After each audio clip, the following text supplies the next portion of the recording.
that he obviously went up against them plenty this year, and it should be good to get his take. So that will be coming up later.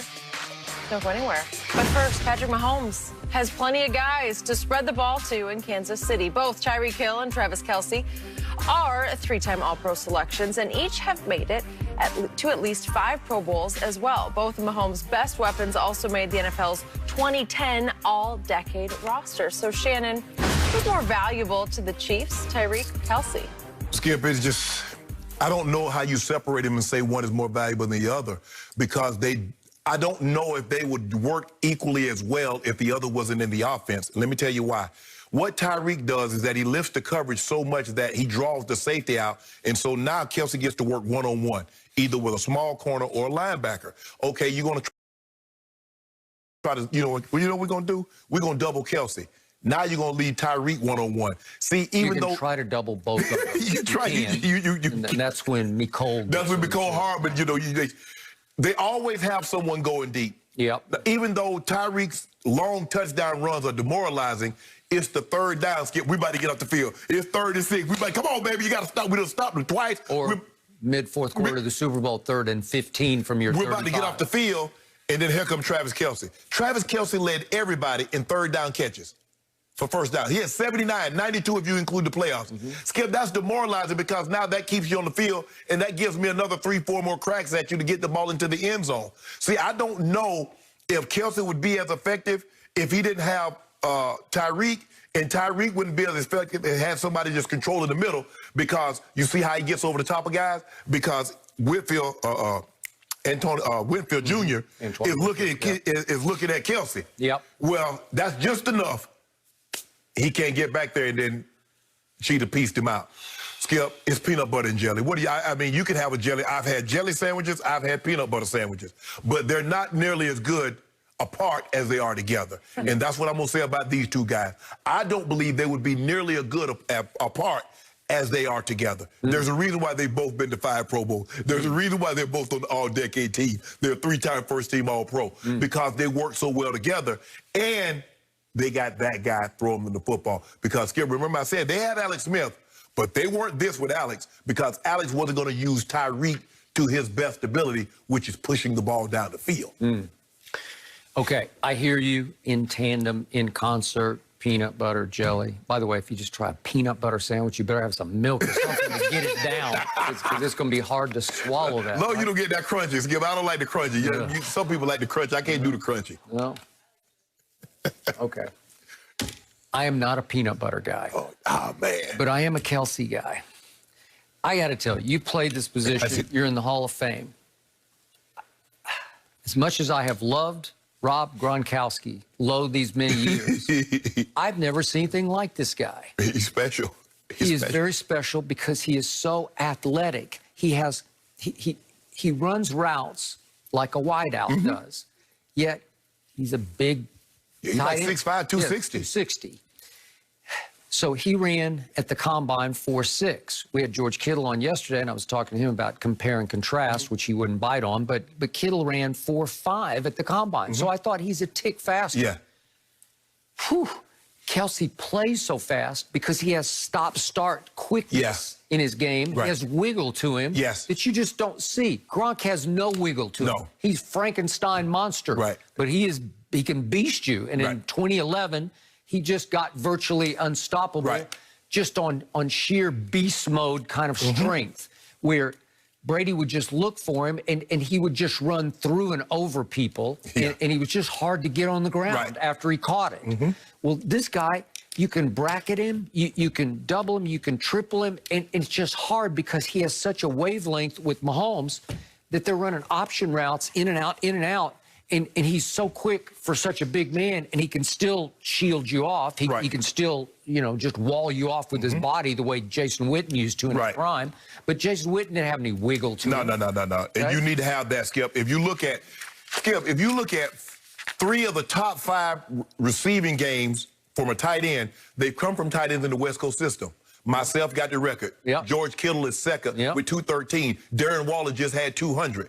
There's a reason why. Guys that can move in this offense, and that's why Kittle speaks so highly of it. That's why Kelce loved this offense. If you can run in this offense at that position, you're going to put up these numbers. You're going to have the numbers that you put up. And so the thing is that when you look at Gronk's, the season you're talking about 2011 when he had 1,300 yards, he broke the record, 1,300 yards and 17 touchdowns.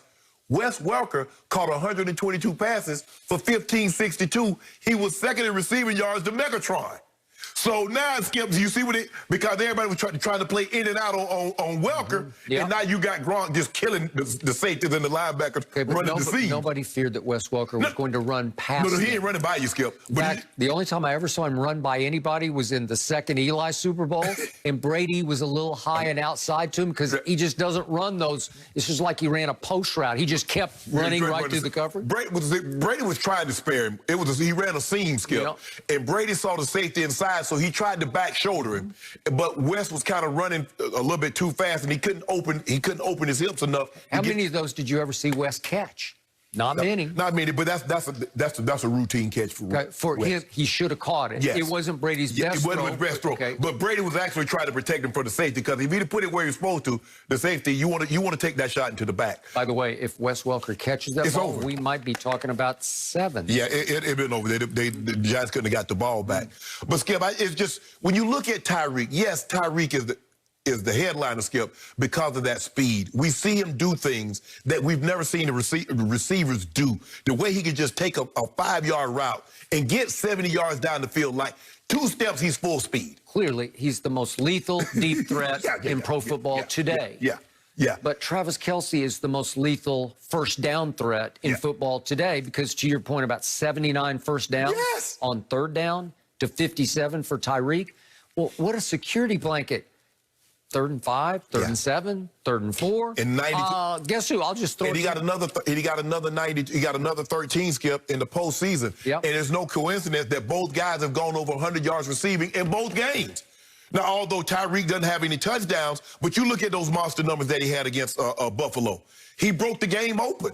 And that's what you have to worry about, because they have so much speed, Skip. And that's why people are afraid to blitz Mahomes, because they always have someone deep, and he can retreat and still throw the ball over your head. Bruce Arians was talking about how he retreated 15 yards and threw a ball 25 yards down the field. There are very few guys that can do that. And then I got a guy working underneath, and I got a guy going over the top of you. So they work great in tandem, and a lot of times, you notice, Skip, they put them on the same side. So we're going to make you, what you going to do? You're not doubling both of us on the same side. No. And Tyreek's getting out of there in a hurry. Okay, so I'll give you this. Tyreek did catch 15 touchdown passes this year to Kelce's 11. But when I was rooting against Kansas City, the guy who scared me the most, as much as I fear and loathe Tyreek, it was Kelce. He's uncoverable. He's just going to get open. And the wavelength that 15 has with 87 is off the charts, where he can just, any scramble mode, he's just going to look for 87. And 87's going to come back and get the ball. It's kind of hard to get Tyreek, because Tyreek normally like 50 yards down the field, so it's kind of hard for him to get back. But Kelce does a great job of sliding, and what we call uncovering, and giving him a target to throw the football. Skip, I just think the thing is that what Tyreek does, Tyreek sends you to the trauma center. You already know you got a deep gash. When Tyreek gash you, you got a deep gash. Kelce just paper cut you to death. You got a foul. You're like, damn, I'm bleeding all over the place. Kelce done paper cut you first down, 3rd down, 1st down, 2nd down. Like, damn. Just when you think you about to get up the field, Skip, he uncovers and gets a 1st down, and here you got to go do it all over again. Come on, D, we got him to 3rd down. We 3rd and 10. And they go Kelce again, get another 1st down. For a tight end to lead for regular season with 1st down catches, that's huge, Skip. That's huge. Which is why, man, I got to make a case that this was the greatest tight end season ever. I know Gronk's 2011. I would put Gronk's that 2011. Okay, but Kelce had more yards, more receiving yards. He just didn't have the touchdowns. It was 17 to 11. That's unheard of.